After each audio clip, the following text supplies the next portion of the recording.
Hello guys, welcome back to the channel. My name is Eminence and welcome to Brand by Tidies. In this tutorial we are going to be sewing this underburst corset top that we drafted in our last video. We are going to be sewing it together, so I'll just show you guys everything and how to sew this top.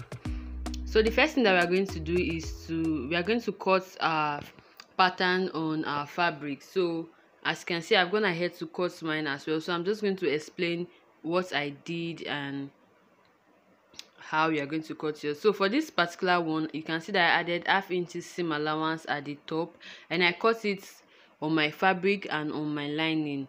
So that's what I have right there. This is the cup part, and here I have 4 pieces of this. So two will be for one cup and 2 will be for the other cup. So I'm using the same fabric to line this particular part area. I'm using the same fabric to line it, so that's why I have 4 pieces. So at the neckline, I just added ½ inches, and around the cup I added ½ inches as well. This is the back, and I added ½ inches at the top for seam allowance. So I'm not adding any seam allowance at the side or any other place. I'm just adding ½ inches seam allowance at the top. For the back yoke, I added ½ inches seam allowance at the bottom of this pattern and ½ inches seam allowance at the neckline. So you can see what I have. I also went ahead to notch. Please make sure you notch so that you will not make any mistake. Now let's start sewing. The first thing that I'm going to do here is to fold my fabric into 2, and I'm going to use my bust span divided by 2, and I'm going to take a straight line like this. So this is where I'm going to place my bias tape on. I just want to place a bias tape on there just to give you a little bit of stability. It's not even really going to show like that, you know, because I'm not adding that. You can decide not to even do this if you want, but like we did in our last video, we removed the dart, so you can just sew it like this. But me, I just decided to add this bias tape, just, you know, to give you a little bit of stability and a little bit of design, even though it's not going to show. So as you can see, I've gone ahead to sew it like this. You can see it's not even showing, but it's showing in real life, I guess. So after sewing that, the next thing that we are going to do, we are going to work on the cup area. So this is our neckline, and what I'm going to do here is to close the neckline. So I'm just going to go ahead and sew the neckline. This is front facing front, right side facing right side. So that's what I have here. So I'm just going to go ahead and close the neckline, just the neckline. I'll close it and I'll top stitch on it and come back and show you guys. After closing it, I went ahead to notch and I went ahead to top stitch on it and I ironed it.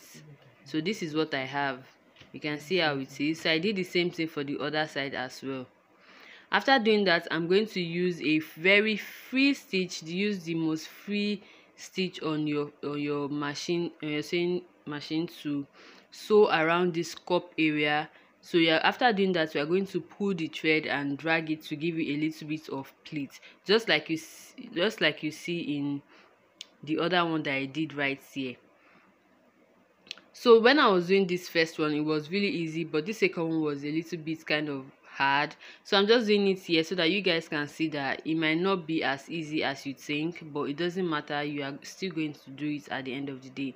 So if it's stressing you too much, what you can do is to break the sewing along the way. So you can sew it 4 times in 4 areas. So you pull it 4 times around 4 places, because if you just sew it round, by the time you are pulling the thread, it might be cutting. So you can just do it like 4 times. It will still work, in case you are finding it hard to do. This one that I'm holding right now was easy, but the other one was not that easy. So I'm just showing you guys what it can be and how stressful it can be sometimes. Now after doing that, you want to make sure that the cup that you have matches the cup that you have on your underburst, which is this Ankara that we are looking at, the size of the cup. So I'm going to explain that in a bit, but before that, what you are going to do is to take ½ inches at the top. So this will serve as the seam allowance that you are going to use to turn your lining. So I'm just marking half inches at the top of this area like this. And after doing that, I'm going to make sure what I have matches the cup, just like I was explaining before, so you can see what I have. So if it doesn't match, make sure you adjust it. After doing that, I'm going to go ahead and pin it down. When you pin this down, it's going to be really easy for you to sew. Just pin it down. So I'll do this for this part, and I'll do this for the other part, and I'll go ahead and sew.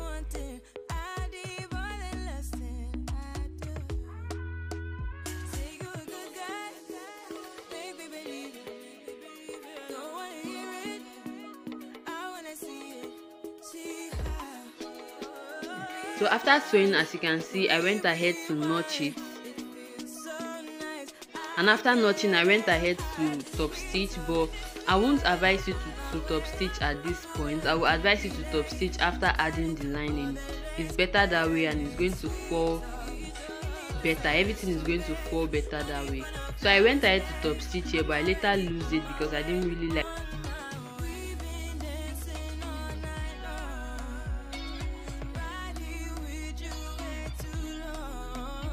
After sewing it this way, the next thing that we are going to do is to use the lining for this front to turn it.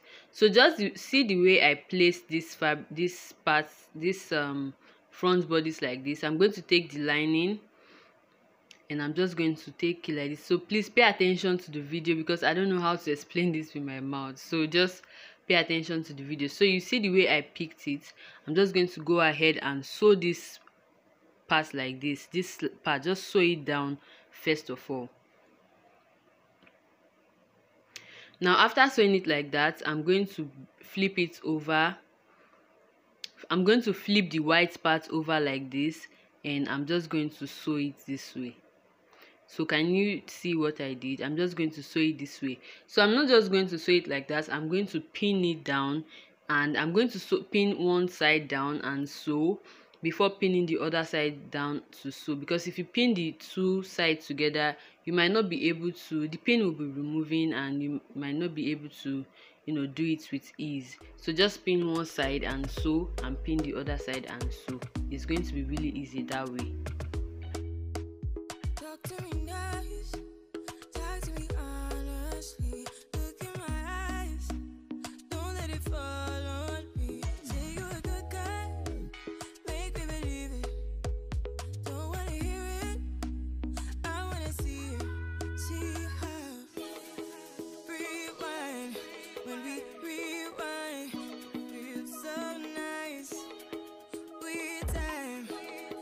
You can see I'm done sewing, and the next thing that I'm going to do here is to notch again, so that you can notch the lining and everything is going to fall. If you don't notch, it might be looking kind of rumpled and it won't fall even after you iron.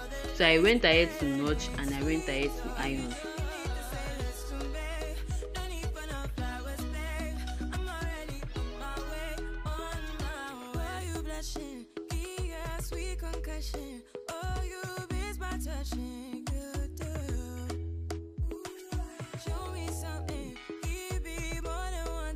So after sewing this part, we are going to come back to close that area, but let's go over to the back area first. To the back piece first.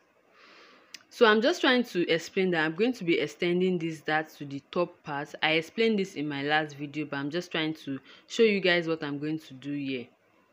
I don't like to do my dart halfway. I like to do it to the top, so that is why. So like we did for the back, we already notched the darts when we were cutting this on fabric. So this is how I'm going to take my darts. I'm going to take 1/2 inches, and at the top part I'm just going to make it a little bit tiny, so you can see what I marked right there.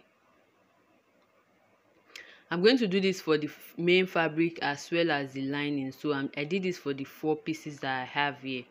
After doing that, I'm going to take my yoke, and I'm going to sew my yoke, my back yoke I mean. So now this is my yoke, and you can see that I pinned it together. Like, I don't like scattering all my pieces together. I always pin it together. It makes my work really easy. So this is front side facing front side, and the first thing I'm going to do is just to close the neckline. After closing the neckline, I went ahead to top stitch and I ironed, and I used a stitch to just hold the down part so that it won't be moving. So after holding it down, I'm just going to place it on my back bodice, main bodice. So you can see that I did not allow it to get to the zipper area because that was not the way I cut it out. So this is what I did. And I also notched where the zipper was stopping. If you notice, I notched where the zipper was going to stop, and I'm just going to pin it down and sew it like this.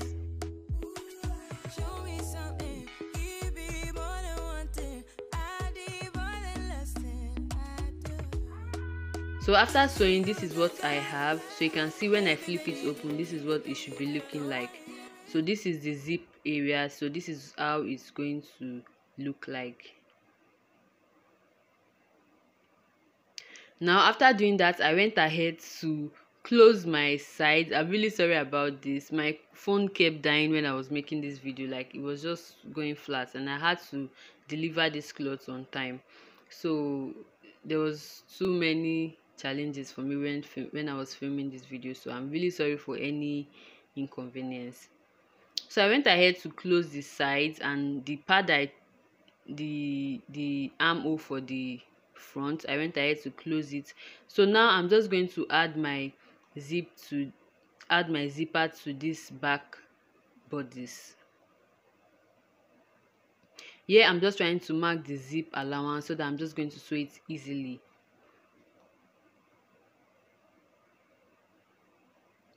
Now before I join my zipper, at the bottom I'm going to go up by 1/2 inch. So this will serve as the allowance so to add my flare. So I'm not going to allow my zip to reach that part. I'm just going to mark 1/2 inches and sew my zip just the way I'm showing you in the video. So that is where my zip is going to stop. So as you can see, I've joined my zip. So you can see the 1/2 inches I was talking about is still there. So I'm just going to forget about this long zip. I'm going to go ahead and cut it and adjust it to what it's supposed to be. So after doing this, I'm just going to go ahead and join my side to side, and that will be it. So if you don't know how to join your side, just make sure what you have from the side to side, and divide your bust by 2, and mark what is remaining. Oh my god, I can't do this explanation. So now to cut the sleeve, after joining my sides, the next thing that we are going to do is to cut the sleeve. And I'm just using this lining as my pattern because the sleeve we are going to use the slash and spread method, but I was filming this video in the midnight and I couldn't get pattern paper. My pattern paper finished, so I'm just using this lining to cut it. So the first thing that we are going to do is to get the sleeve length. So the sleeve length is 22, but we are going to be using 17. So 17 plus 1 inches for seam allowance, which will make it 18. So here I have 18 inches. That 13 inches that I'm pointing at is my elbow, and below my elbow, and I have 18 inches. So now I'm going to go down by 4 inches just to get the curve. And after doing that, on that line, I'm going to take my round sleeve divided by 2 plus 1 inches for seam allowance. Now at the elbow, I'm going to do the same thing. My round elbow divided by 2, below the elbow actually, my round elbow divided by 2 plus 1 inches for seam allowance. You don't really need to take your wrist because it's going to be free. So just slant it down like that, and I'm going to go in by 2 inches at this point that I'm working on right now, and I'm just going to make my armhole curve.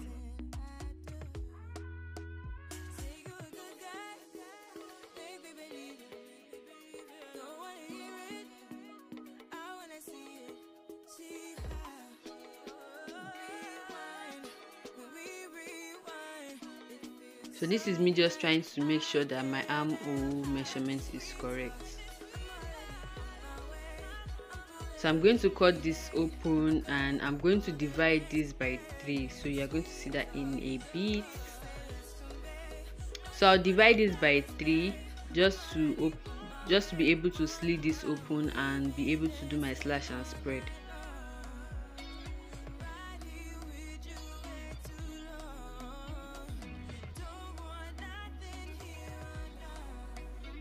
Now I'm going to place this on fabric. So I'm cutting the two sleeves together. So I folded this into 4. You might not notice, but I folded this fabric, my white fabric, into 4. So I'm just going to place it like this and pin it down. So what I have in between these open spaces is 2 inches. I have 2 inches inside these spaces, and I'm just going to cut it out like this.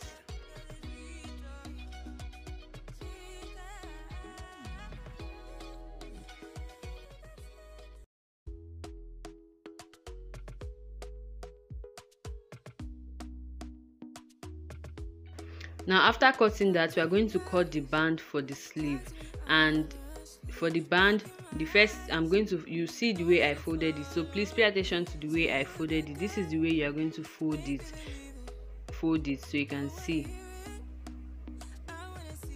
So this is the way you are going to fold this. Now you are going to take your wrist measurement. So this is how you are going to take the measurements. So here I have 9.5 inches. So 9.5 inches divided by 2 is 4.25, 4.75. So that's what I have here, approximately 5 plus half inches for seam allowance. So that's what I have here, 5.5 inches. After taking that measurement, we are going to take the sleeve length. So we use 17 inches for the puff area. We are going to use 5 inches for this other part. So here I'm taking 5.5 inches. So half inches will be for seam allowance at the top, and I'm just going to cut it like this. You don't really need to shape it, just cut it like this. So I'll cut two, which one will be for one sleeve and the other one will be for the other sleeve. So after cutting it, the next thing I'll do is to join the side using the half inches seam allowance I added. So that's what I'm going to use to join the side.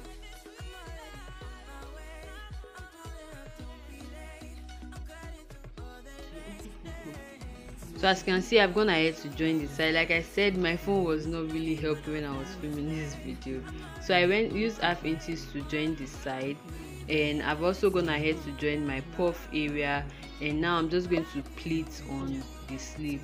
So when pleating on this sleeve, you want to make sure that the puff is, you are pleating more on the part that is going to be outside. So this joining is going to be inside.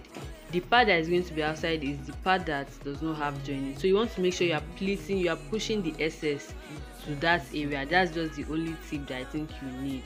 But aside from that, just pleat it on this cup.